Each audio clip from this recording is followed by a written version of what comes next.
मुफ्ती Rashid Ahmad Khurshid official.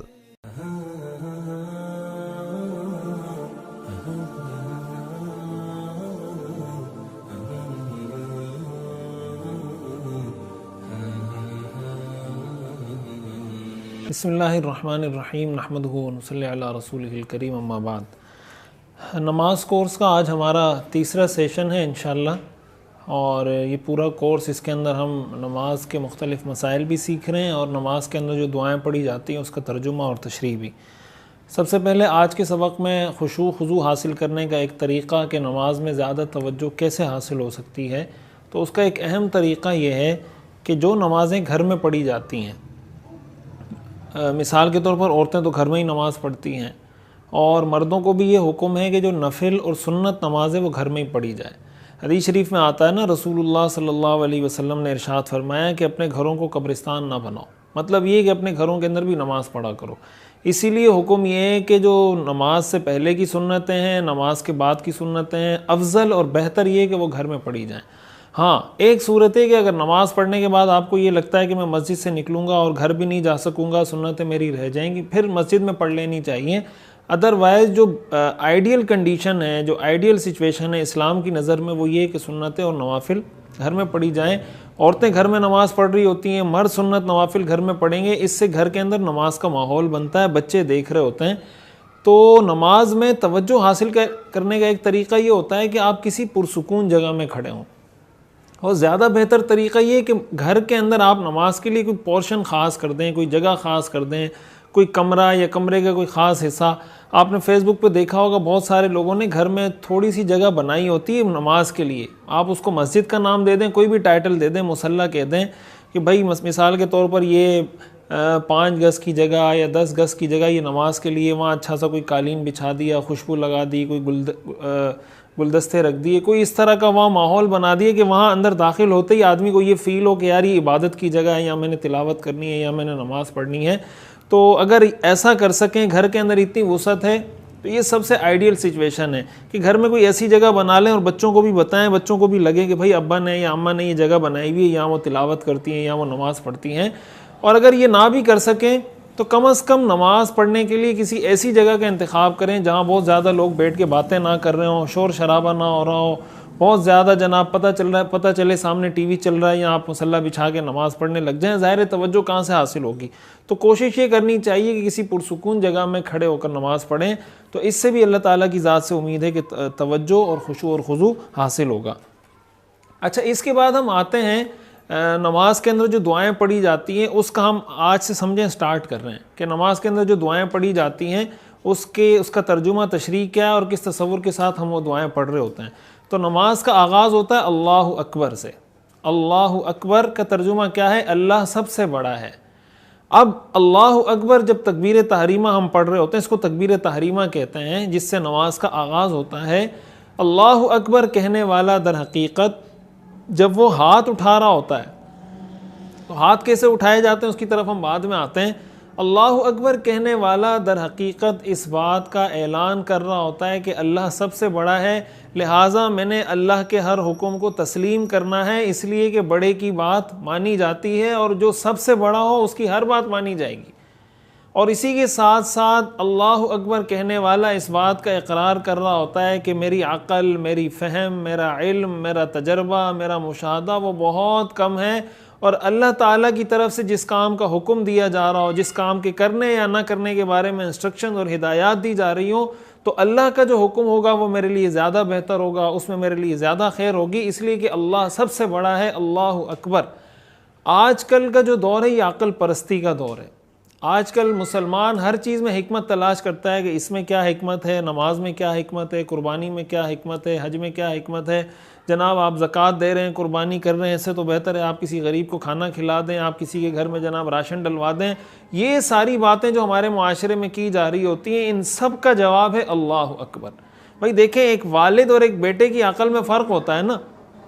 एक वालिद और एक बेटे की अकल में, मिसाल के तौर पर बेटा कह रहा है कि भाई मुझे आप 1 to 5 दें, 5 साल का बच्चा 1 to 5 दें, मैंने रेस लगानी है। अब्बा उसको 1 to 5 नहीं दे रहा होता, इसलिए कि अब्बा की समझ में वो बात आ रही होती है जो बच्चे की समझ में नहीं आ रही होती। तो अगर एक ही जिन्स और एक ही मखलूक होने के बावजूद अकल और फहम में इतना फ़र्क है, तो अल्लाह ताला तो खालिक है, हम मखलूक हैं, तो हमारा और अल्लाह का तो कोई आपस में कोई कंपैरिजन, कोई तकाबुल, कोई मुवाजना बनता ही नहीं है। तो अल्लाह ताला जिस काम का हमें हुक्म दे रहा है, अगर हमारी समझ में आता है तब भी सुभान अल्लाह, अगर समझ में नहीं आता तब भी सुभान अल्लाह। हमने हर हाल में अल्लाह के हुक्म को पूरा करना है। अल्लाहु अकबर जब हम नमाज में पढ़ें, इस तसव्वुर के साथ पढ़ें कि आज के बाद अल्लाह के हर हुक्म के सामने मैंने सरे तस्लीम खम करना है, जो अल्लाह का हुक्म होगा मैं उसको मानूंगा, इसलिए भी कि अल्लाह सबसे बड़ा है और इसलिए भी कि मेरी समझ में बहुत सारी वो बातें नहीं आ सकती, उसकी हिकमतें नहीं आ सकती जिसका मुझे अल्लाह ने हुक्म दिया है। इस तसव्वुर के साथ जब हर नमाज की हर अल्लाहु अकबर हम ज़बान से निकालेंगे तो आपके दिल में अल्लाह की बड़ाई पैदा होगी, अल्लाह की आज़मत का एहसास पैदा होगा। और जितनी बार इस तसव्वुर के साथ ये लफ्ज़ आप बार बार दोहराते चले जाएंगे, जो नमाज में हमसे बार बार दोहराया जाता है, हमें हुक्म है कि नमाज में बार बार कहें अल्लाहु अकबर, तो अल्लाह ताला इस ज़िक्र की बरकत से, इस अल्लाहु अकबर के लफ्ज़ और इस जुमले की बरकत से अपनी आज़मत और किबरियाई का वो एहसास दिल में पैदा कर देंगे। और उसके नूर से इंशाअल्लाह अल्लाह ताला बाज़ औक़ात ऐसे लताइफ़ या ऐसी चीज़ें इंसान पर मुनकशिफ कर देते हैं कि वो उन हिकमतों पर बाज़ औक़ात मुत्तले हो जाता है या उन राज़ों पर वो मुत्तले हो जाता है कि भाई किस काम में अल्लाह ने क्या हिकमत रखी, जो आम इंसान को किसी आम अकल से समझ नहीं आ रही होती। अल्लाह की आज़मत का एहसास दिल में बैठ जाने के बाद उसको अल्लाह के हर काम में हिकमतें समझ आना शुरू हो जाती हैं। इस तसव्वुर के साथ अल्लाहु अकबर कहना है।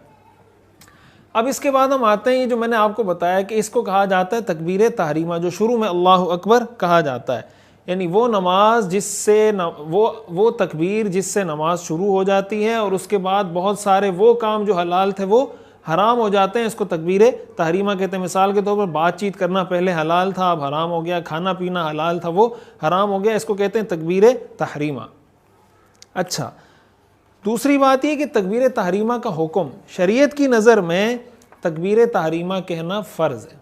नमाज के फ़राइज़ में से एक फ़र्ज़ है तकबीर तहरीमा, यानी शुरू में जो अल्लाहु अकबर कहा जाता है ये नमाज के फ़राइज़ में से एक अहम फ़र्ज़ है। अगर कोई आदमी नमाज के शुरू में अल्लाहु अकबर नहीं कहेगा, उसकी नमाज शुरू नहीं होगी।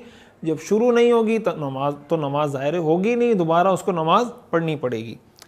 तकबीर तहरीमा से मुताल्लिक़ 4 अहम मसाइल हैं जो हमें समझने चाहिए। नंबर 1 कि जिन नमाज़ों में खड़ा होना फ़र्ज़ है उनके अंदर तकबीर तहरीमा खड़े होने की हालत में कहना ये भी फ़र्ज़ है। जिन नमाज़ों में खड़े होना फ़र्ज़ होने का मतलब ये कि नफिल नमाज में आप बैठ के भी पढ़ सकते हैं, तो नफिल नमाज में आप बैठ के भी अल्लाह अकबर कह देंगे तो हो जाएगा। या बाज़ औक़ात ऐसा होता है कि आदमी माजूर होता है, वो बैठ के नमाज़ पढ़ रहा होता है, तो ऐसी सूरत में ज़ाहिर है तकबीर तहरीमा भी बैठ के पढ़ेगा। लेकिन जिन नमाज़ों में खड़ा होना फ़र्ज़ है तो उन नमाज़ों में अल्लाहु अकबर की रा भी खड़े होने की हालत में अदा होनी चाहिए। अगर रा भी ऐसी हालत में कही कि रुकू में जाने के बाद रा अदा हो रही है, अल्लाहु अकबर यहाँ तक तो खड़ा था, बर उसने उस वक्त कहा जब रुकू में चला गया था, तो उसकी नमाज नहीं होगी। एक बात तो ये याद रखनी चाहिए। इसी से जुड़ी हुई बात जो बड़ी अहम है वो ये है कि बाज़ औक़ात क्या होता है कि जब हम इमाम के पीछे नमाज़ पढ़ रहे होते हैं तो इमाम रुकू में होता है, अक्सर आपने देखा होगा लोग आते हैं फ़ौरन अल्लाहु अकबर कह के रुकू में चले जाते हैं। तो रुकू में जाने से पहले अगर इमाम रुकू में है, इतनी देर खड़ा होना कि आप अल्लाहु अकबर ये अल्लाहु अकबर आप पूरा एक दफ़ा ज़बान से कह दें खड़े होने की हालत में, और उसके बाद आप रुकू में जाएं, इतनी देर कम अज़ कम खड़ा होना ये फ़र्ज़ है। अगर आपने अल्लाहु अकबर इस तरह कहा कि अल्लाहु अकबर आप कह रहे हैं और रुकू में भी जा रहे हैं और आपने वो तकबीर आपकी रुकू में पूरी हो रही है, तो ऐसी सूरत में आपकी नमाज नहीं होगी और आपको वो नमाज दोहरानी पड़ेगी। तो इस चीज़ का भी हमें ख्याल रखना चाहिए। इसी के साथ साथ दूसरा मसला जो तकबीर तहरीमा से मुताल्लिक़ है वो ये है कि अल्लाहु अकबर को इस तरह पढ़ा जाए कि ना इसको अल्लाह पढ़ा जाए। अल्लाह का मतलब होगा क्या अल्लाह बड़ा है, इसलिए इसका मतलब गलत हो जाएगा, तो अल्लाहु अकबर है। और ना फिर इसको अकबार पढ़ा जाए, अल्लाहु अकबर, अकबार इसको ना पढ़ा जाए। तो ना तो हमज़ा को खींचें, ना बा के बाद अलिफ लेकर आएँ, अल्लाहु अकबर, इसको इस तरह पढ़ें। दूसरी बात ये। तीसरी बात यह है कि तकबीर आपने ज़बान से कहनी है, दिल में नहीं कहनी। ज़बान से कहने का मतलब ये कि आपकी ज़बान हरकत करे। एक होता है कि आप दिल में ही पढ़ रहे होते हैं, ज़बान आपकी हरकत नहीं कर रही होती। ज़बान हरकत करे, कम से कम वो लफ्ज़ मखरज से अदा हो, ये भी उसके लिए बुनियादी शर्त है। दिल ही दिल में तकबीर कहना, अगर कोई कह देता है तकबीर तहरीमा, उसकी नमाज नहीं होगी। और चौथी बात यह है कि इमाम से पहले तकबीर ना कहें। इमाम जब अल्लाह अकबर कह दे तो आपने उसके बाद अल्लाह अकबर कहना है। इमाम, ऐसा ना हो कि इमाम ने अभी बस वो खड़ा हुआ है, उसने अल्लाह अकबर नहीं कहा और आप इमाम से पहले अल्लाह अकबर कह दें, तो ऐसी सूरत में भी आपकी ज़ाहिर इक़्तिदा ठीक नहीं होगी, तो आप उसके पीछे नमाज़ पढ़ने वाले शुमार नहीं होंगे, नमाज भी आपकी नहीं होगी। अच्छा जनाब, यानी इसका स्टैंडर्ड ये है कि अल्लाह अकबर पढ़ते वक्त अगर आपने अकबर का लफ्ज़, इमाम के अकबर के लफ्ज़ ख़त्म करने से पहले ख़त्म कर दिया तो आपकी वो नमाज कंसिडर नहीं होगी। अब आते हैं तकबीर तहरीमा का तरीक़ा। तकबीर तहरीमा का तरीक़ा ये है कि आपकी जो हथेलियों का रुख है वो क़िबले की तरफ होना चाहिए। जो आपके अंगूठे हैं वो कानों की लो के बराबरी में होने चाहिए। इसके साथ लगाना ज़रूरी नहीं है कि आप कानों की लो के साथ अंगूठे लगाएं, इसकी सीध में होना चाहिए। देखें, हदीस में मुख्तलिफ़ अल्फाज हैं, कंधों के अल्फाज भी हैं, कानों के अल्फाज भी हैं, कान की लो के अल्फाज भी हैं। तो ये जो तरीक़ा है ना, इसके अंदर सारी रिवायात पर अमल हो जाता है कि इस हाथ का कुछ हिस्सा कंधों के साथ है, कुछ हिस्सा कान की लो के साथ है, कुछ हिस्सा कानों के साथ है, सारी रिवायात पे अमल हो जाता है। तो हाथ को आप इस तरह उठाएं कि आपके हाथों का, हथेलियों का रुख क़िबले की तरफ हो और कान आपकी हाथ आपकी कान की लो की बराबरी में हो। इस तरीक़े से आप हाथ उठाएं और उसको ना आप, बाज़ औक़ात लोग यूँ कर रहे होते हैं, बाज़ औक़ात यूँ कर रहे होते हैं, ये जो तरीक़ा ये खिलाफ़ सुन्नत है। इस तरीक़े से हाथ उठाकर और फिर हाथ बांधे जाएं, ये तकबीर तहरीमा का तरीक़ा है।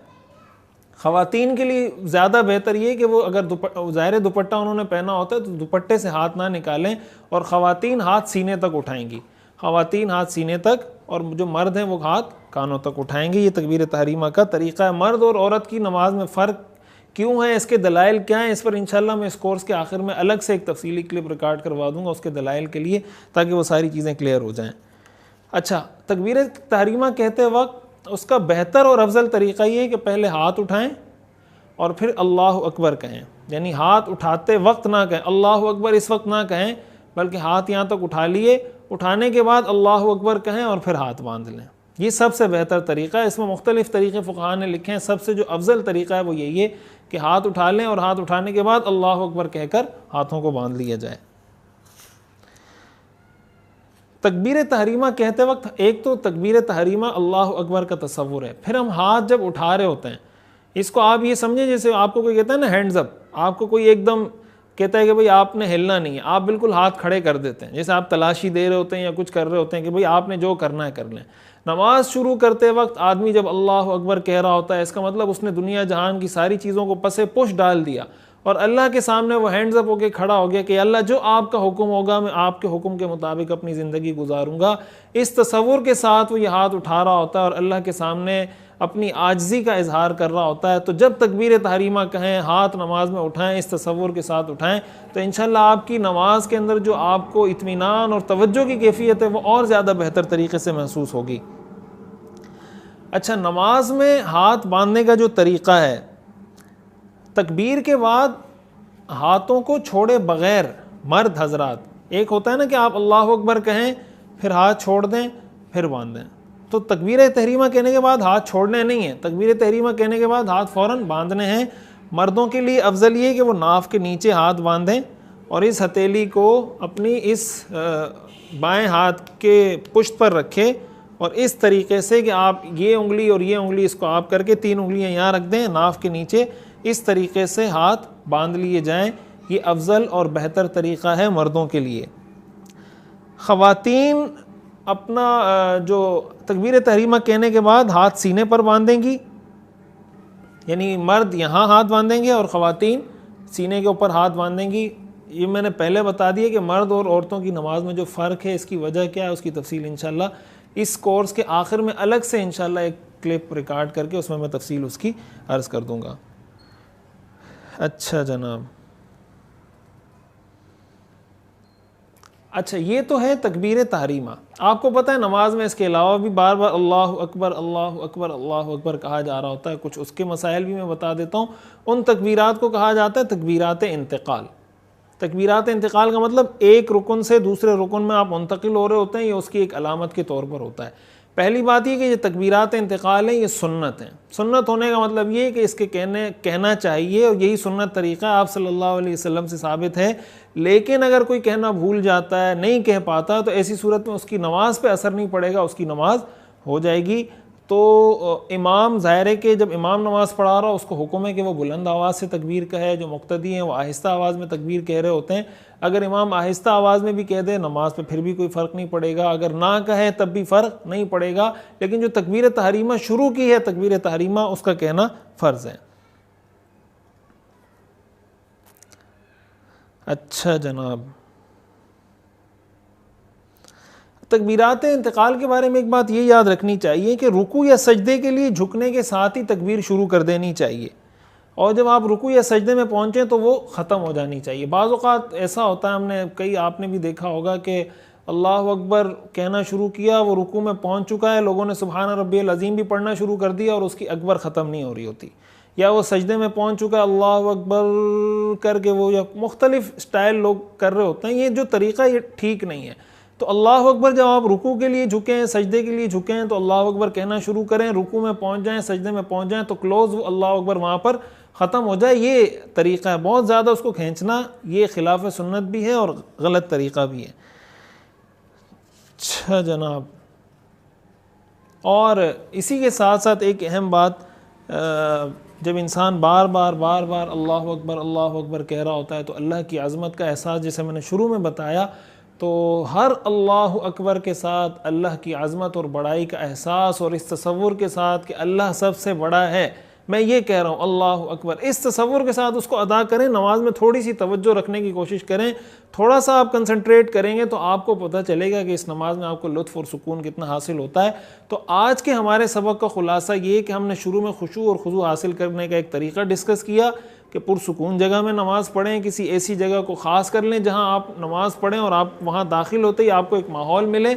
उसी के साथ साथ तकबीर तहरीमा का मफ़हूम क्या है, अल्लाह अकबर, तकबीर तहरीमा कहते किसको हैं, इसका हुक्म है कि ये फ़र्ज़ है, तकबीर तहरीमा के लिए हाथ कैसे उठाने हैं, तकबीर तहरीमा से पहले के 4 ज़रूरी मसाइल जो हमने डिस्कस किए, और इसी के साथ साथ तकबीरात इंतकाल किसको कहा जाता है, तकबीरात इंतकाल का हुक्म क्या है, ये सारे वो मसाइल हैं। अल्लाह अकबर से मुताल्लिक़ नमाज के अंदर जितने मसाइल हैं वो हमारे इस सबक के अंदर कवर हो गए।